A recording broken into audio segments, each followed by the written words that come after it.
وصلنا الأكل بارد فبنسخنه. اللي عم نراقب مشان يخلص بسرعة مشان ناكل. في عنا واحد جاي جوعان ننطهميه مسكين. مو صح هذا الكلام. نحن جوعانين، نحن مو نحن هامنا جوعانين جوعان ولا لا. صح نحن. بس بدي اشوف الخبز عم يعمل هيك. كيف كيف؟ كيف كيف؟ كيف كيف؟ لسه مطول الموضوع.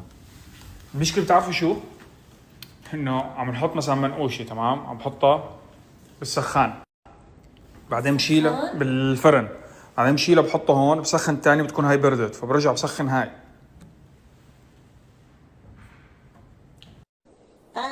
ليه هيك؟ في شيء غلط بالموضوع. لأنه أنت وصلوا الأكل وأنت على التليفون. مستحيل يكون الحق على الخبزة مثلا او على السواق اللي وصل. أنت طول. انا الغلط علي، انا كنت على التليفون على اساس انا على التليفون. يا ربي دخيلك صبر.